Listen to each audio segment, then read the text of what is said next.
अस्सलाम वालेकुम, this is Murshid Ali and you are watching the Murshid TV. Investing के बगैर आपकी सेविंग का कोई फायदा नहीं, लेकिन आखिर कहां इन्वेस्ट किया जाए, कैसे इन्वेस्ट किया जाए, इन सवालों से अलग थलग सबसे बड़ा सवाल यह भी है कि आखिर किन चीजों का ख्याल रखा जाए इन्वेस्ट करने से पहले, जहां पर आपका कोई नुकसान ना हो, आपका पैसा डबल हो। आज हम इसी वीडियो के अंदर ये तमाम चीजें आपको बताएंगे, तो वीडियो को आखिर तक देखिएगा। अगर आपने चैनल को सब्सक्राइब नहीं किया तो चैनल को सब्सक्राइब कर दें और बेल आइकन पर क्लिक कर दें ताकि इस किस्म की इंफॉर्मेटिव वीडियोस आपको आगे भी मिलती रहे।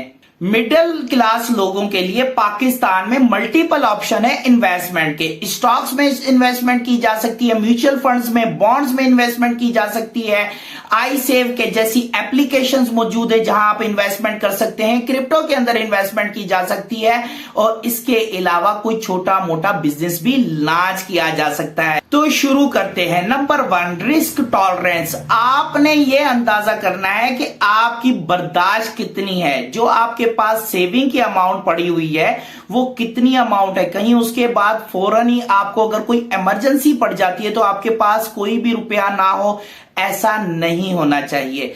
आपने अपनी वो अमाउंट जिसको आप बर्दाश्त कर सकते हैं, जिसको आप झोंक सकते हैं, आम अल्फाज में अगर मैं कहूं, उसको ही इन्वेस्ट करना है। नंबर 2, यकीनी सी बात है टाइम फ्रेम बहुत ज्यादा मैटर करता है। चूंकि आप अपनी सेविंग अकाउंट में से इन्वेस्टमेंट कर रहे हैं तो ये यकीनी सी बात है कि आप 5,000 या 10,000 से अपनी इन्वेस्टमेंट का स्टार्ट ले रहे हैं।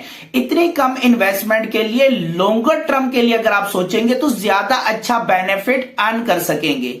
ये याद रखिए, टाइम फ्रेम बहुत ज्यादा मैटर करता है। ये आपके फाइनेंशियल डिसीजन बनाने में भी मददगार साबित होता है। Number 3, investing goals. आपको अपने गोल सेट करने होंगे कि आप क्या चाहते हैं। यकीनन आप अपने टाइम फ्रेम को देखते हुए, अपनी इन्वेस्टमेंट की अमाउंट को देखते हुए, उसके साथ साथ आप अपनी रिस्क टॉलरेंस को देखते हुए ये डिसीजन लेंगे कि आप अपनी अमाउंट का कितना अर्न करना चाहते हैं और कब तक आपने इन्वेस्टमेंट करनी है, कब आपने एडिशनल अमाउंट को ऐड करना है अपनी इन्वेस्टमेंट के अंदर और किस किस जगह पर इन्वेस्टमेंट आप करना चाहते हैं और उनसे क्या क्या फायदे निकालना चाहते हैं। और साइकोलॉजी कहती है कि आप अपनी इनकम को 2x कर सकते हैं, यानी कि अगर आपने 10,000 की इन्वेस्टमेंट की है तो 20,000 वो आसानी हो सकते हैं। तो उसके लिए भी आपको सब्र और अच्छे तरीके से रिसर्च की जरूरत होती है। नंबर 4, आपको अपने कर्जे फौरन उतार लेने हैं। आपके ऊपर कर्जा नहीं हो, वरना इतना तो आप कमा नहीं सकेंगे अपनी इन्वेस्टमेंट से जितना आपके एक्सपेंसेस हो जाएंगे, यानी कि जितना आपको पे ऑफ करना पड़ेगा और आपको इन्वेस्टमेंट का कोई फायदा नजर नहीं आएगा।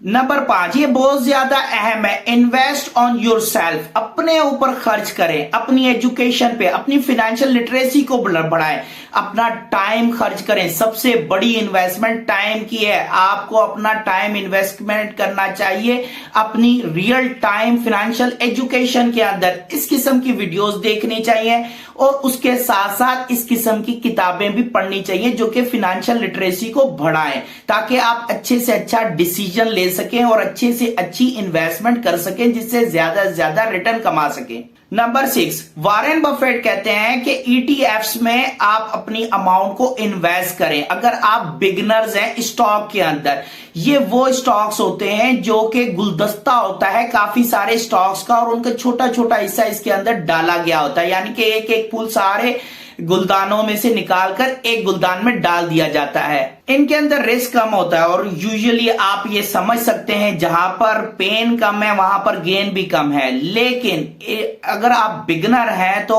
हाईली रिकमेंडेड है कि ईटीएफ्स के अंदर ही आपने इन्वेस्टमेंट करनी है। ईटीएफ शॉर्ट फॉर्म है एक्सचेंज ट्रेंड फंड्स की। नंबर 7, अगर आप स्टॉक एक्सचेंज के अंदर इन्वेस्टमेंट करने जा रहे हैं तो पेनी शेयर से स्टार्ट लीजिए, यानी कि वो शेयर जिनकी $1 से प्राइस कम होती है उनके अंदर इन्वेस्ट कीजिए और वहां से आप अच्छी प्रॉफिट को जब जनरेट करने लगे तो फिर दूसरे शेयर्स की तरफ भी देखिए जो कि कदरे महंगे हों।